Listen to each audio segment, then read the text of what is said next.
Kami persilakan dan kami minta dengan penuh kehormatan calon presiden kita, Bapak Anies Rashid Baswedan, ditemani oleh Presiden PKS Bapak Ahmad Saiku dan Babib Sekjen Habib Abu Bakar Al-Habsyi.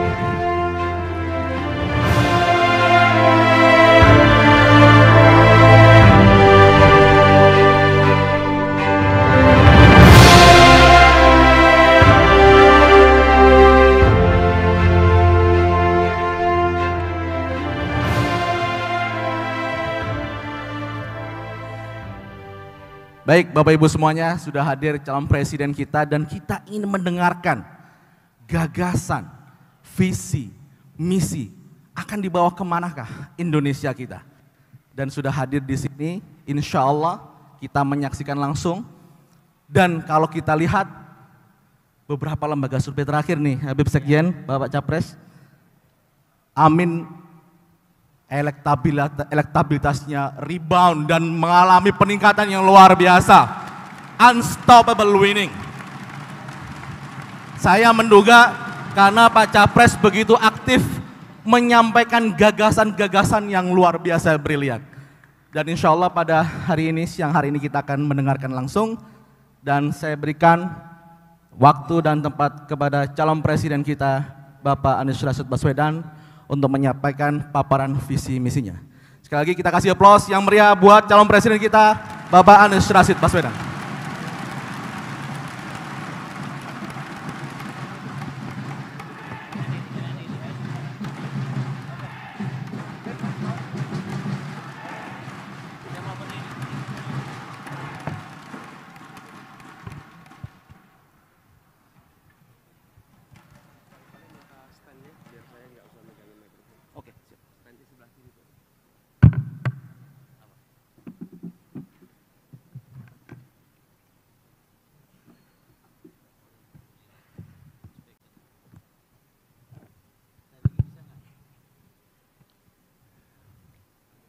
Assalamualaikum warahmatullahi wabarakatuh. Alhamdulillah wa syukurillah wa la haula wa la quwata illa billah. Allahumma shalli wa sallim wa barik ala sayyidina Muhammad wa ala alihi wa ashabihi ajmain. Rabbi shrah li sadri wa yassir li amri wahlul 'uqdatam min lisani yafqahu qawli. Amma ba'du.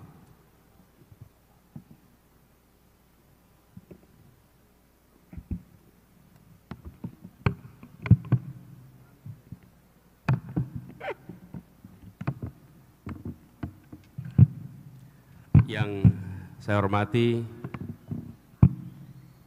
Wakil Ketua Majelis Syuro Bapak Dr. Hidayat Nur Wahid, yang kami hormati Bapak Insinyur Ahmad Heriawan, yang saya hormati Ketua MPP Bapak Insinyur Bapak Insinyur Suswono, yang kami hormati Ketua Dewan Syariah Partai Dr.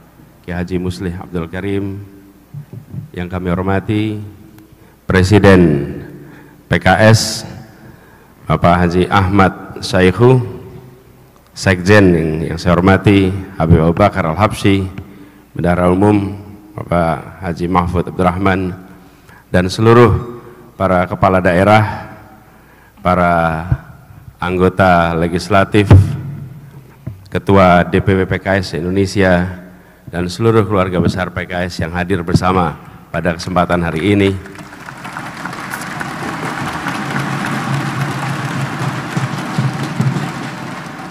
Sungguh berbahagia sekali hari ini kita bersama-sama hadir dalam sebuah kick-off kampanye nasional PKS. Walaupun sebenarnya sudah kick-off sejak beberapa waktu yang lalu. Betul ya Beb ya? PKS sudah keliling, sudah bergerak, mesinnya udah panas ini. Mesinnya udah panas ini. Jadi kalau pemanasan udah panas, tinggal masukin persneling 1 dan langsung melaju dengan cepat.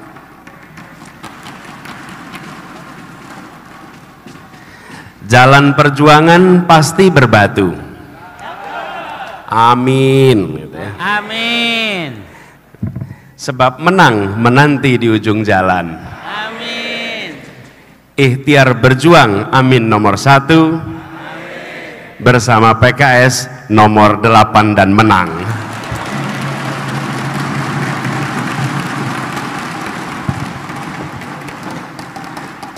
PKS siap tak sedetik pun lalai, karena pekan depan kampanye dimulai. 15% yakin terlampaui, karena PKS Amin saling membersamai.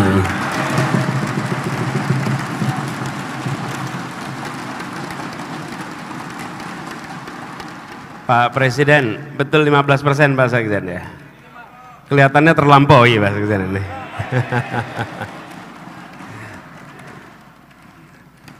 Jadi kami merasa bersyukur sekali bahwa ketika kita berjalan bersama bukan dimulai di 2023, perjalanan bersama sudah mulai di Jakarta. Ini ada Bang Mardani, Pak Khairuddin yang bersama-sama dalam perjuangan di Jakarta kemarin. Nanti insya Allah semua target-target itu terlampaui.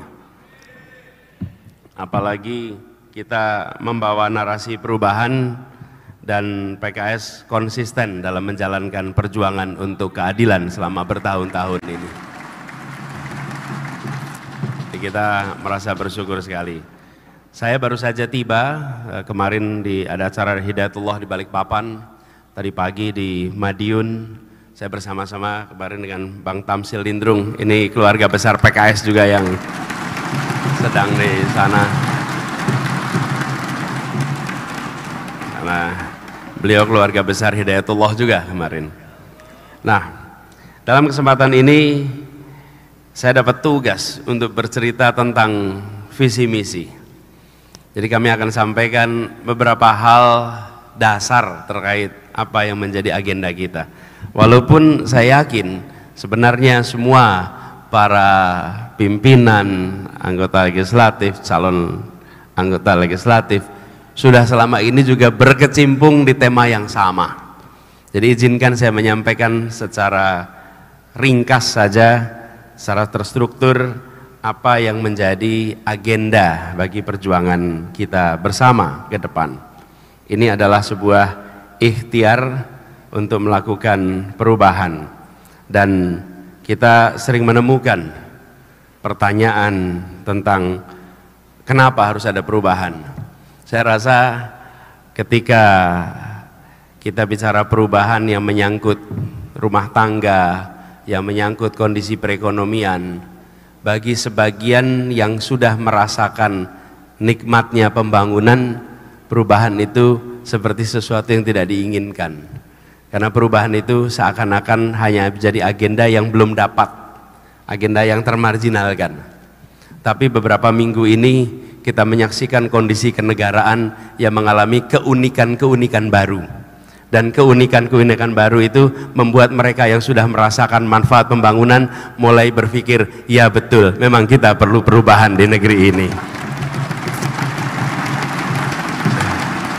Jadi ketika kita berbicara lapangan pekerjaan yang lebih merata, maka mereka yang menganggur merasa, oh iya kami ingin lapangan pekerjaan lebih merata. Tapi mereka yang sudah kerja, kami pekerjaannya nyaman.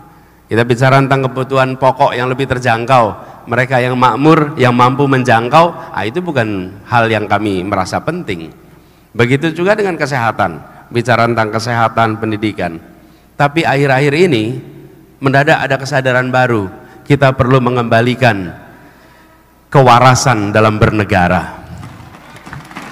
Kita perlu mengembalikan perubahan untuk menjaga agar negeri ini tetap menjadi negara hukum, bukan negara kekuasaan. Dalam sebuah negara hukum, kekuasaan diatur oleh hukum. Dalam sebuah negara kekuasaan, kekuasaan itu mengatur hukum. Kita tidak ingin ini berbalik, dan itulah yang hendak kita perjuangkan sama-sama. Jadi dalam kesempatan ini izinkan kami menyampaikan beberapa agenda, karena ada dimensi yang agak berbeda antara layar di iPad dan layar di sini. Jadi tolong jangan nyontek. Lihat slide yang atas aja. Slide yang bawah jangan dibaca dulu, walaupun kelihatan di sini. Ini ujian kejujuran Bapak Ibu. Padahal karena nyambung aja ini antara dimensinya iPad dengan dimensinya pelayar. Nah, visi kita adalah Indonesia adil makmur untuk semua. Jadi bukan hanya adil makmur, tapi adil makmur untuk semua. Karena kita merasakan bahwa ketika kita menyatakan adil makmur, seakan ketika angka makronya tercapai, agregatnya tercapai, seakan kita sudah makmur. Tapi kalau dipotong siapa yang mendapatkan apa, maka di situ ada ketimpangan. Nah, bagaimana gagasan yang dibawa? Kami membawa gagasan tentang perjalanan bangsa kita yang semula berada di dalam fase yang sangat mendasar. Kita telah berhasil menjadi satu bangsa di tahun 28. Ini jangan dianggap sepele, kesepakatan satu bangsa, karena kita menyepakati satu bahasa persatuan. Satu bahasa persatuan itu membuat pertemuan seperti ini tidak perlu penerjemah, membuat rapat-rapat di DPR tidak perlu penerjemah, dan membuat semua keputusan yang dibuat oleh pemerintah tidak perlu diterjemahkan menjadi dokumen dalam lintas bahasa. Datang ke India diterjemahkan, datang ke Eropa yang 28 bangsa, bahasa resminya 23 bahasa resmi di Uni Eropa. Hal ini nampaknya kecil, tapi karena kita menganggap itu sebagai sesuatu yang sudah lama terjadi dan semua orang bisa bahasa Indonesia, maka sesuatu yang tidak penting. Tidak. Dulu di tahun 30-an di Pasar Senen itu pusat kursus-kursus bahasa Indonesia, karena anak-anak muda dari mana-mana datang ke Pasar Senen. Waktu itu ada Sultan Takdir dan generasinya, itu membuatnya apa? Kursus bahasa Indonesia. Karena untuk menjadi Indonesia bukan ditandai dengan hal-hal lain, cukup dengan bisa berbahasa Indonesia Anda menjadi Indonesia. Nah, lalu itu satu bangsa. Yang kedua, kita berhasil menjadi satu negara ketika kita merdeka tahun 45. Tapi pada masa itu, masa perjuangan, sempat mengalami satu fase federasi, dan baru pada tahun 50 setelah mosi integral Natsir, maka kita menjadi satu negara kesatuan. Ini satu yang ketiga, satu NKRI.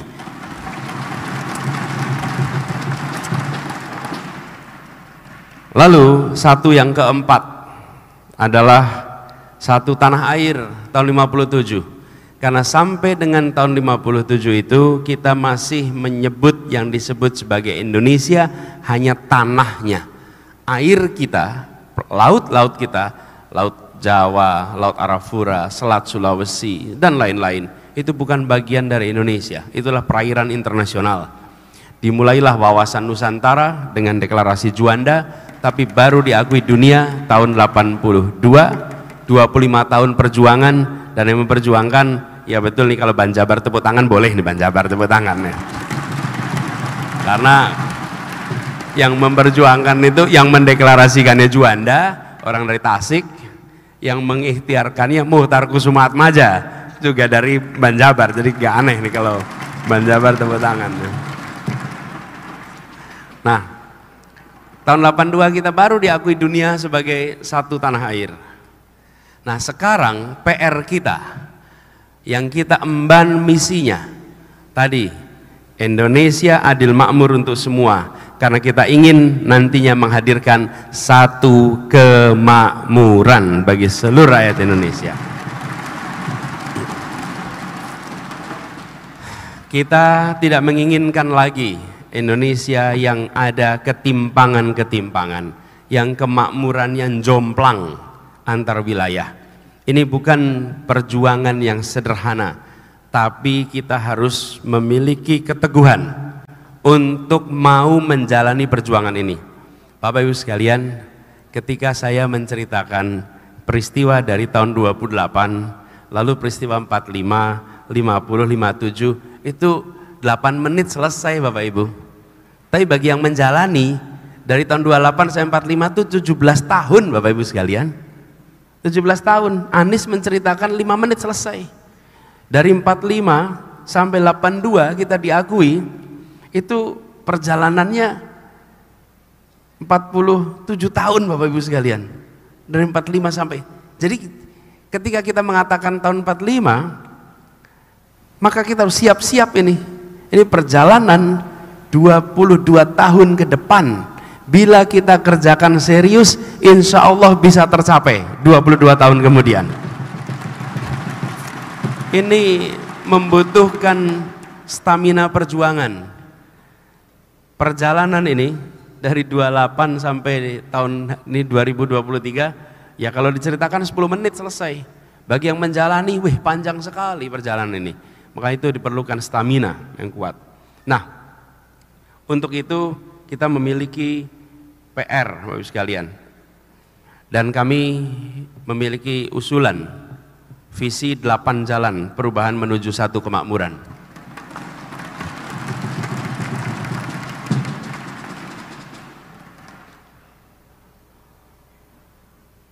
Oke, bagus. Oke.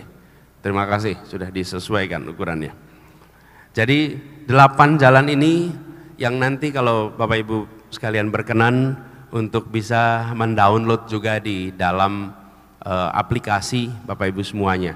Saya barangkali tidak jelaskan satu persatu di sini, tapi ada 8 jalan kita untuk kita bisa meraih sama-sama satu kemakmuran itu. PKS nomornya berapa ya?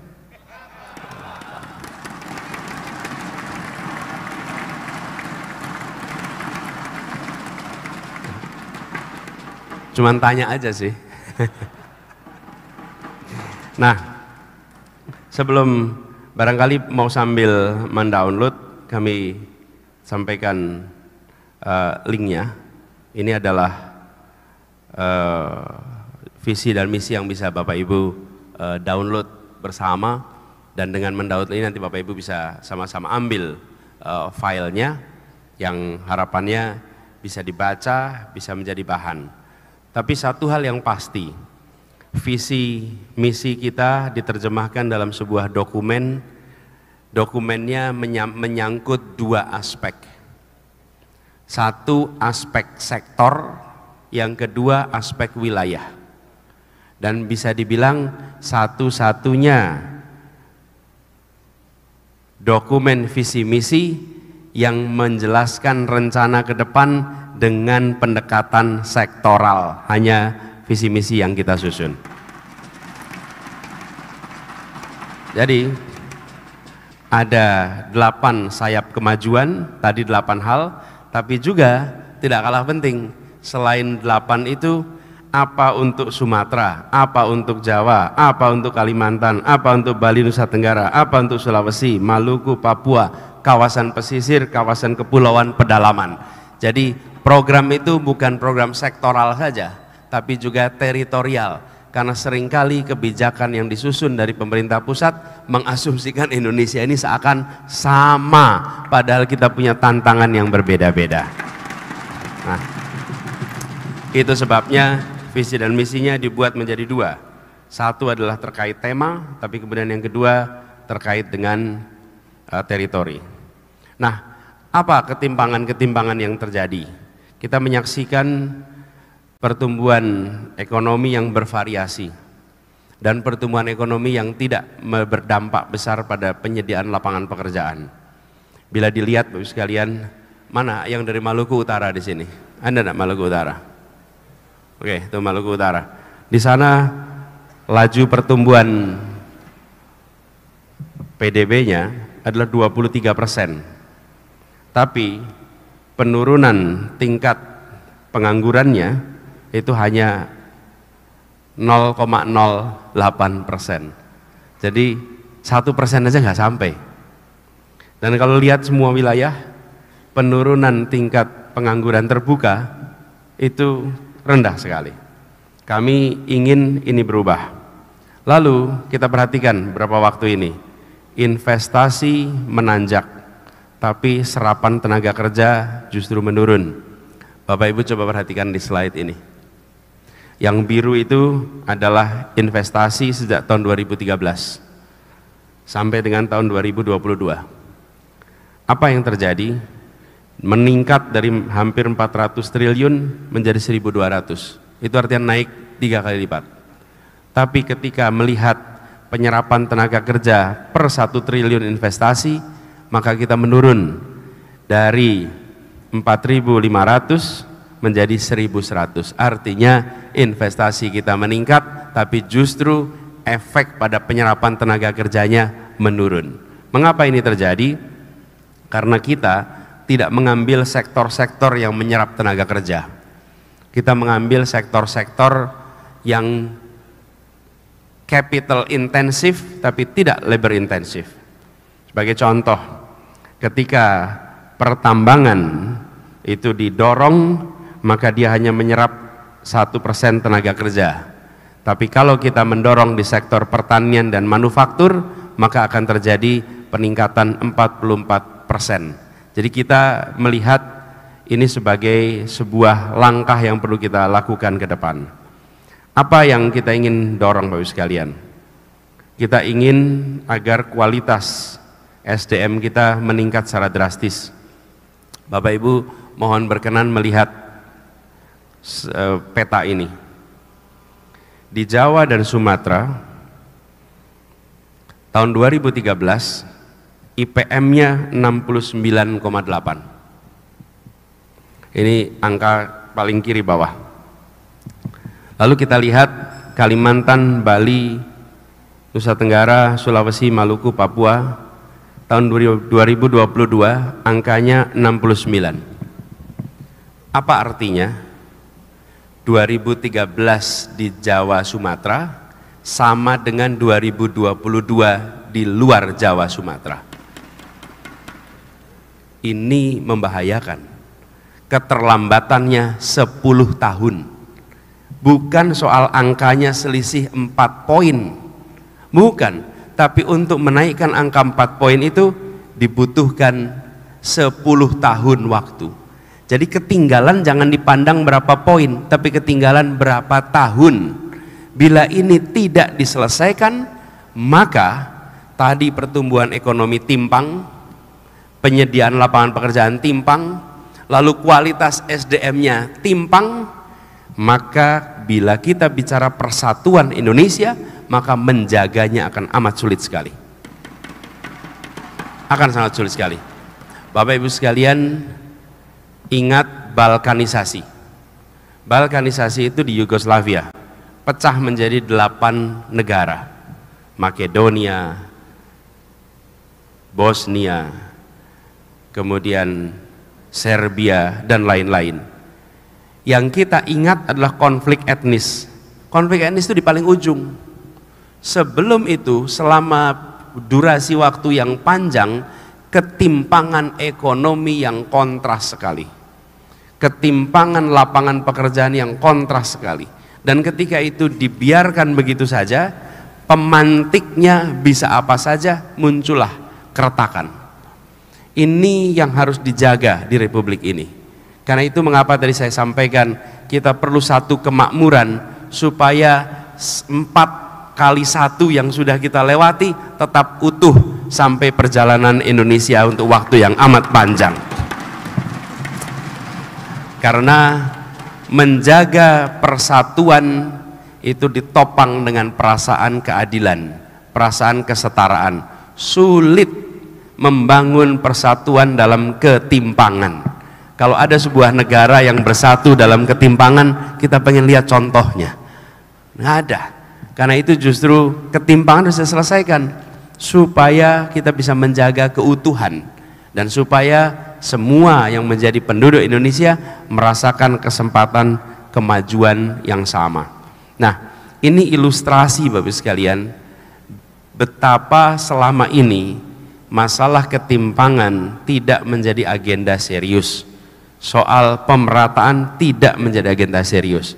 Karena itu ke depan kita akan melakukan perubahan, meluruskan paradigma untuk menghadirkan satu kemakmuran. Apa ini? Kita akan mencoba mengubah orientasinya. dari orientasi pada pertumbuhan menjadi pertumbuhan, pemerataan, dan keberlanjutan, sehingga pemerataan menjadi faktor yang penting.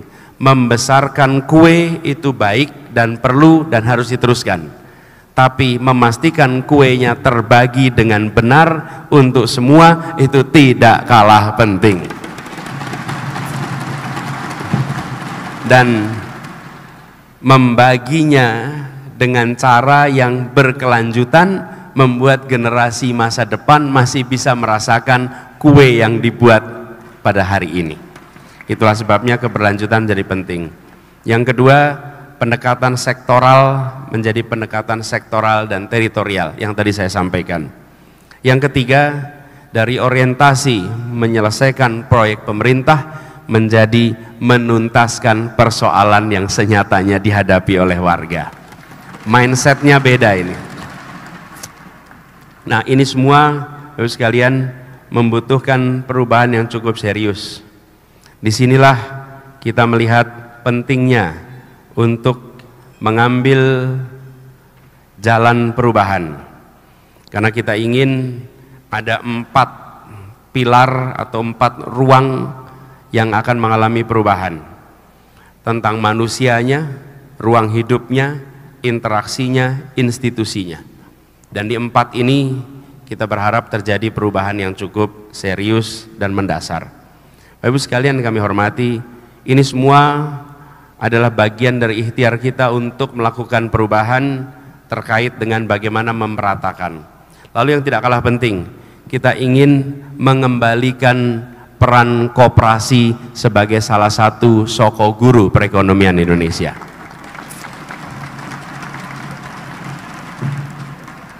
Kita ingin mendorong penggunaan dan modernisasi usaha koperasi. Kita ingin meningkatkan produktivitas pertanian dan kesejahteraan petani dengan penataan tata niaga melalui koperasi, dan menghadirkan kebijakan afirmatif sektor atau jenis komoditas tertentu melalui usaha koperasi. Dari pengalaman kami juga ketika berada di Jakarta ini, saya bersama dengan istri Ibu Ferry ini waktu itu mengelola PKK, dan PKK di Jakarta banyak yang memiliki koperasi. Apa yang menarik? Kampung-kampung yang di situ ibu-ibunya membangun koperasi lewat PKK, mereka terhindar dari persoalan-persoalan pinjaman online. Tapi mereka yang tidak punya koperasi rata-rata bisa terjebak dengan mudah dengan pinjaman online karena mereka tidak punya infrastruktur penopang bagi mereka. Jadi koperasi ini khususnya di kawasan pertanian menjadi kebutuhan yang sangat urgen. Bahkan kalau kita saksikan di sekitar Bandung, di situ kita menyaksikan banyak sekali kegiatan-kegiatan peternakan yang berbasis koperasi yang bila didukung dengan serius dan bukan dikelola oleh pemerintah tapi dikelola oleh rakyat, tapi negara memfasilitasi, insya Allah koperasi-koperasi itu akan bisa maju berkembang sebagaimana kita berharap. Bahkan kami mencoba membuat terobosan ketika kampung akuarium itu dibangun kembali setelah digusur paksa di tahun 2016. Tahun 2022 terbangun kembali. Apa yang terjadi? Dulu kalau pemerintah membangun sebuah komplek rumah susun, maka pemerintah akan membentuk UPT. UPT-nya ada di situ, lalu UPT ini akan bekerja merawat gedungnya, menerima setoran yang sewa, dan semuanya dikerjakan oleh negara. Mulai dari kampung akuarium kita membuat sebuah eksperimen di mana negara bekerja sama dengan koperasi. Siapa anggota koperasinya? Semua yang tinggal dalam komplek kampung susun ini harus menjadi anggota koperasi. Koperasi itu yang merawat gedungnya, koperasi itu yang menjaga seluruh aktivitas, dan koperasi itu pula yang mengatur aktivitas di dalam kompleks rumah atau kampung susun akuarium. Negara hadir dengan memberikan kepercayaan kepada rakyat melalui koperasi untuk mengelola kegiatan yang ada di tempat itu. Dan ini pertama kali terjadi. Dan kemudian ketika kita membangun juga komplek rumah atau kampung susun di bekas warga Bukit Duri, pendekatannya juga dengan koperasi.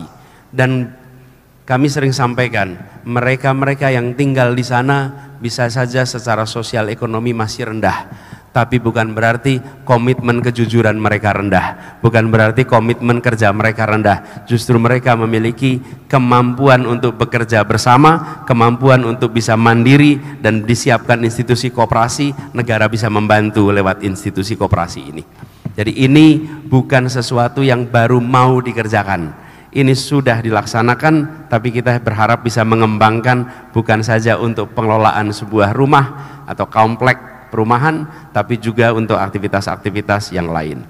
Ini adalah satu ikhtiar kita bagaimana membuat kerjasama, kolaborasi di tingkat masyarakat melalui institusi koperasi akan bisa kita hidupkan kembali.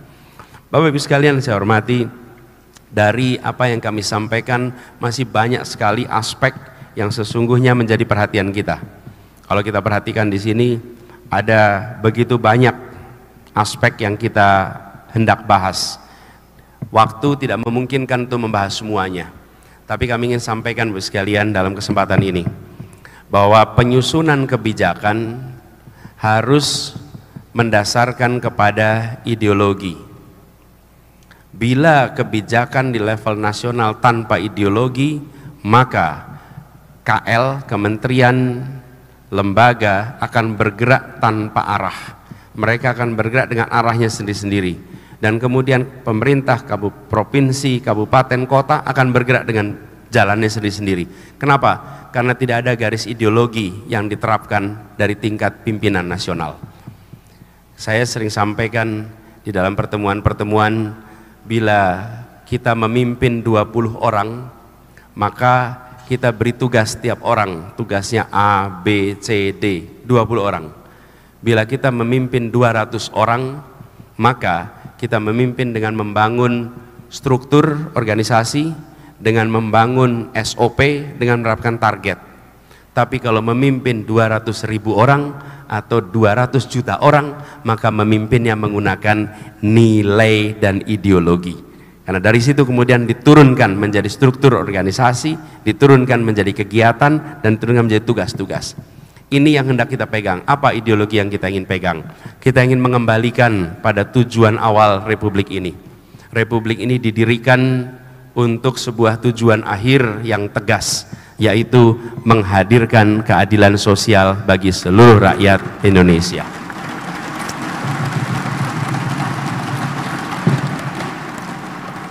Maka terjemahannya adalah semua kebijakan yang hendak dibuat harus bisa menjawab pertanyaan sederhana. Apakah kebijakan ini membantu menghadirkan rasa keadilan? Dan kami coba terjemahkan itu dalam sebuah mantra yang sederhana. Membesarkan yang kecil tanpa mengecilkan yang besar. Sebuah gagasan yang kompleks harus diturunkan menjadi pesan yang sederhana, yang mudah dipahami. Sehingga ketika kita menyusun kebijakan-kebijakan, ada sebuah pegangan nilai, pegangan ideologi digunakan untuk kompas semua kebijakan yang disusun. Nah, ketika tidak ada pegangan itu Bapak Ibu sekalian, maka semua kekuatan, semua sumber daya akan bergerak dengan jalannya sendiri-sendiri. Itu nomor satu. Yang kedua, kami berencana untuk menurunkan, insyaallah bila amanah itu diberikan, maka diturunkan yang menjadi garis kebijakan nasional menjadi arah bagi tiap-tiap wilayah. Hari ini kita-kita yang bertugas di daerah, saya pernah merasakan bertugas di eksekutif pemerintah pusat dan kemudian bertugas di eksekutif pemerintah daerah. Pak Aher juga pernah merasakan kita memimpin di daerah. Apa yang terjadi? Kalau Pak Aher ini membangun banyak sekolah baru, banyak ruang kelas baru yang itu beliau kerjakan ketika beliau memimpin di Jawa Barat, itu bukan karena ada instruksi dari pemerintah pusat. Betul ya Pak Her? Tidak ada instruksi pemerintah pusat. Itu karena gubernurnya peduli untuk anak-anaknya bisa bersekolah.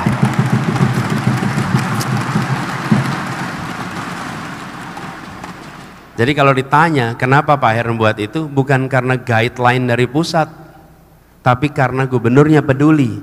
Jadi bila ada kepala daerah, wali kota, bupati, gubernur memikirkan kesehatan ibu hamil, memikirkan tentang bagaimana mengenolkan kematian ibu melahirkan, itu karena dia peduli, bukan karena ada guideline dari pusat.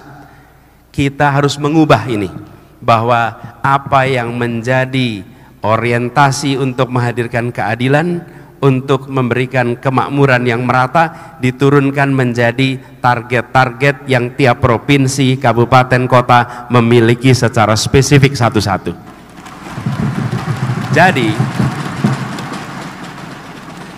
Jadi bupati, wali kota, gubernur punya pegangan dari pemerintah pusat apa yang harus dicapai, apa yang harus dikerjakan, di samping RPJMD yang disusun di daerahnya masing-masing.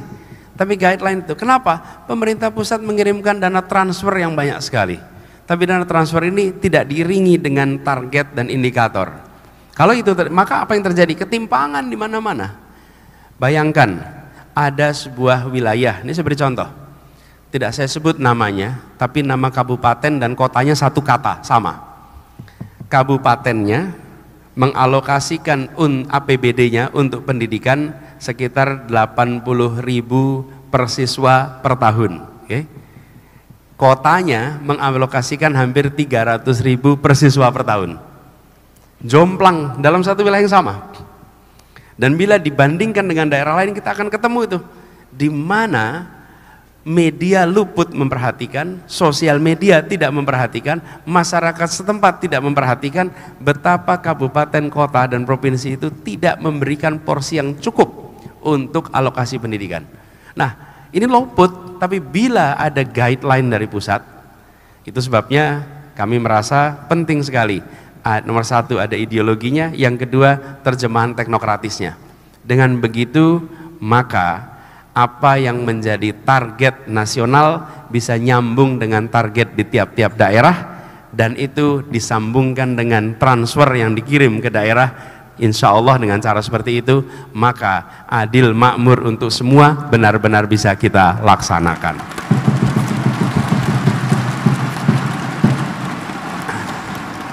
Yang ketiga adalah sistem delivery, Bapak Ibu sekalian. Ketika kita berada di dalam institusi birokrasi, maka kita menyaksikan siapapun yang terpilih melalui proses politik, apakah menjadi wali kota, menjadi bupati, menjadi gubernur, menjadi presiden, masuk ke birokrasi yang seluruh unsurnya adalah mereka yang sudah bekerja untuk pejabat politik yang bergenerasi-generasi juga. Karena itu diperlukan dokumen pegangan untuk menerjemahkan janji politik menjadi program, dari program menjadi kegiatan. Ini waktu itu kami kerjakan di Jakarta, apa yang menjadi 23 janji pada saat kampanye itu diterjemahkan menjadi lebih dari 150 program, dan 150 program itu diterjemahkan menjadi lebih dari 1000 kegiatan dengan adanya sebuah badan yang kalau sekarang ada namanya KSP, ada namanya Sekretariat Negara, Sekretariat Kabinet. Mereka menerjemahkan janji politik menjadi dokumen untuk setiap institusi yang ada, menjadi program. Lalu dari program itu menjadi kegiatan. Dengan begitu janji yang dibuat masuk ke dalam proses birokrasi. Tapi bila janji yang dibuat tidak masuk proses birokrasi, yang paling kerepotan adalah ketika menjelang pemilu berikutnya. Ditagihin tuh janji-janji itu dan sulit menjadi kenyataan. Kenapa? Karena dia hilang di jalan. Kenapa hilang di jalan? Ya dia ditelan dengan proses birokrasi.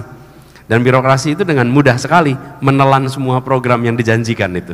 Nah, kita bisa menyaksikan, coba aja dicek apa yang dijanjikan di periode-periode sebelumnya, bagaimana pelaksanaannya, hilang di jalan. Nah ini yang insya Allah hal ketiga yang ingin kita lakukan sama-sama untuk memastikan bahwa apa yang menjadi komitmen nantinya bisa menjadi kenyataan bagi seluruh rakyat Indonesia. Insya Allah amin. Bapak Ibu sekalian kami hormati, ini adalah garis besar program lalu terkait dengan materi untuk kita berdiskusi bersama. Kami sering menyampaikan kepada masyarakat dengan pesan yang sederhana, perubahan. Dan perubahan itu artinya kita bertanya ke masyarakat, apakah lapangan pekerjaan hari ini mudah atau sulit?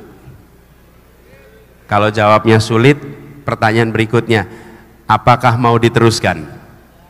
Ya, jadi perlunya apa? Perubahan. Amin. Bukan bersosialisasi, tapi bertanya, apakah pupuk harganya murah atau mahal? Sulit atau mudah? Mau diteruskan? Tidak. Jadi perlunya apa? Perubahan. Kami sampaikan, mungkin kami tidak bisa menyelesaikan seluruh masalah, tapi yang pasti kami akan melakukan perubahan untuk perbaikan yang sekarang yang ada. Itu pasti. Demikian Bapak Ibu sekalian sebagai pengantar atas apa yang kami jadikan sebagai misi visi, mudah-mudahan menjadi bekal bagi kita semua. Sekaligus saya ingin menyampaikan terima kasih. Terima kasih kepada semua yang telah mengambil pilihan untuk berjuang, meneruskan tradisi perjuangan yang sudah ada di PKS sejak lama. Dan ketika kita bicara tentang keadilan, ngobrol dengan buruh, maka pasti jawabnya PKS yang paling menemani dalam perjuangan untuk keadilan, para buruh semuanya. Ini kita punya waktu sekitar 83-84 hari lagi ke depan. Ini kesempatan untuk kita lari sprint, insya Allah dengan kick off hari ini, maka ini putaran terakhir akan kita bisa raih dengan kemenangan untuk kita semua, biiznillah, insya Allah. Terima kasih, kurang lebih mohon dimaafkan. Assalamualaikum warahmatullahi wabarakatuh.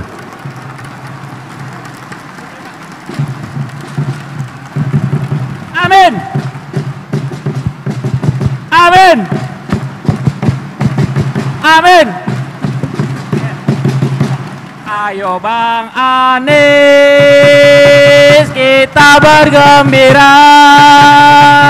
Ayo Bang Anies, tunjukkan aksimu. Kita dukung Anies Caimin, sekarang jadi presiden. Ayo Bang Anies, kita beratraksi.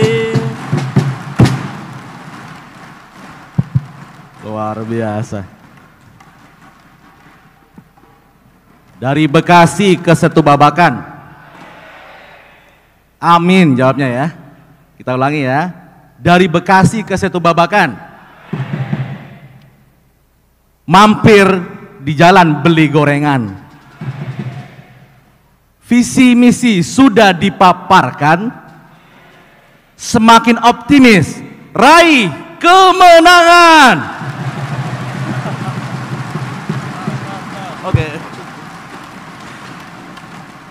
Oke, baik. Ini tadi Pak Presiden bisik-bisik ke saya, ini luar biasa nih. Kok banyak kesamaan mulai dari visi misi, dari nomor 8 jalan perubahan dan sebagainya. Pak Presiden mau ada komentar sedikit dari pemaparan dari visi misi Capres. Silakan Pak Presiden.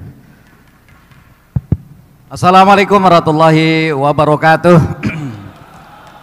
Salam sejahtera untuk kita semuanya. Bapak Ibu saudara-saudara sekalian, kita sudah sama-sama mendengarkan visi misi calon presiden kita, Bapak Anies Rashid Baswedan. Dan kita beri aplaus sekali lagi buat beliau ya.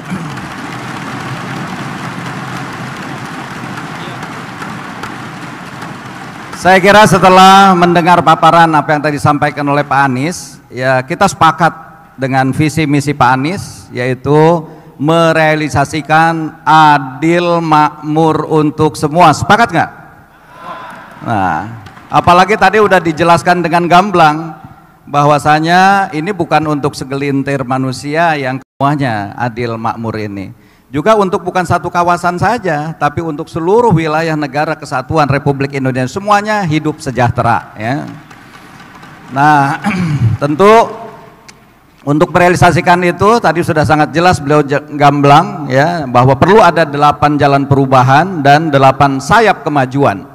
Mungkin tadi belum tertangkap semua karena belum dijelaskan secara detail ya. Nah, ada juga 28 simpul kesejahteraan. Nah, oleh karenanya mungkin dalam kesempatan ini nanti tidak akan kita buka dialog dan bukan untuk didiskusikan, tapi saya berharap pada semua yang hadir untuk mensosialisasikan. Siap? Kalau ada hal-hal yang belum jelas, silakan tadi bisa di-download di visi misi. Dari situ bisa dipelajari, dan kalau ada belum jelas juga silakan nanti ditanyakan kepada tim pemenangan atau ke DPP Partai Keadilan Sejahtera. Tapi intinya tadi adalah bahwa kesiapan kita untuk mensosialisasikan. Saya ingin ketegasan Bapak Ibu saudara sekalian di hadapan Pak Anies sekali lagi, apakah siap mensosialisasikan visi misi capres kita? Pak Anies, inilah kesiapan teman-teman untuk memasifkan visi misi Pak Anies di lapangan. Mudah-mudahan insya Allah dengan tersebarnya visi misi Pak Anies ini, insya Allah masyarakat akan semakin mengenali dan akhirnya bisa memilih pasangan. Amin. Amin. Amin. Allahu Akbar. Merdeka.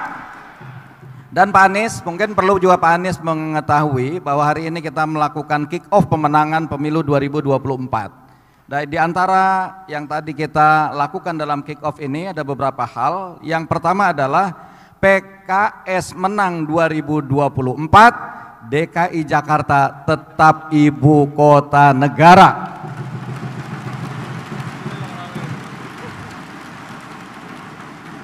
Dan tadi sebagian sudah disebutkan oleh Pak Anies, tapi ini menjadi juga program kampanye kami yang disingkat dengan PKS, yaitu pangan murah, kerja gampang, dan sehat mudah. Saya kira itu Pak Anies. Tadi beliau menanyakan kepada kita apakah di lapangan harga pangan murah atau mahal. Nah itu kita ingin justru murah ke depan. Nah, tadi ditanyakan juga apakah kerja itu sulit atau mudah? Sulit. Maka kita ingin ke depan kerja itu gampang, sehingga angkatan kerja kita terserap dan bisa habis oleh berbagai kreativitas lapangan kerja yang tersedia di negeri sendiri. Begitu juga dengan sehat mudah. Kita ingin nggak terlalu berbelit banyak-banyak kartu dan prosedur yang sulit, tapi dengan menunjukkan KTP saja semua bisa terlayani dengan layanan yang semaksimal mungkin dan sesempurna mungkin. Itulah kira-kira yang diinginkan oleh Pak Anies, oleh kami Pak Anies. Ya, oleh karena itu saya juga meminta kesediaan Pak Anies nih. Apakah Pak Anies siap berjuang bersama PKS untuk merealisasikan kampanye gagasan ini? Bismillah, insya Allah. Allahu Akbar. Allahu Akbar. Merdeka. Terakhir saya ingin tentu berpesan pada kita semua dan juga kepada Pak Anies. Ya, pesannya saya sampaikan melalui sebuah pantun dari Pekojan ke Jatiwaringin. Amin ya, amin ini ya. Dari Pekojan ke Jatiwaringin. Amin. Sehingga sejenak di jalan Cagak. Amin. Biarin hujan, biarin angin. Amin. PKS harus tetap tegak. Allahu Akbar. Allahu Akbar. Merdeka. Merdeka. Kurang lebih saya mohon maaf. Wallahu waliyut taufiq wal aqwamit thoriq. Nasrun minallahi wa fathun qarib. Assalamualaikum warahmatullahi wabarakatuh. Waalaikumsalam warahmatullahi wabarakatuh. Sekali lagi kita kasih aplaus buat calon presiden kita Bapak Anies Baswedan dan Presiden PKS Bapak Ahmad Saiku. Kepada para peserta, kami mohon maaf karena keterbatasan waktu, ternyata tidak bisa kita buka untuk tanya jawab. Tapi insya Allah karena kader-kader PKS adalah kader-kader yang cerdas dan bisa mencerdaskan warga Indonesia, insya Allah akan bisa mensosialisasikan dengan sangat baik. Jadi terima kasih banyak. Dan sebelum kita undur diri nanti ada, ini barcode-nya, silakan. Ini bisa di-download di sini untuk mendownload visi misi dari Amin. Sebelum kita akhiri, kita akan foto bersama dengan Pak Anies Baswedan dan Presiden PKS untuk bersama-sama. Tim teknis, tim foto sudah siap? Oke, baik. Cukup sekian dari saya sebagai moderator. Terima kasih. Wassalamualaikum warahmatullahi wabarakatuh.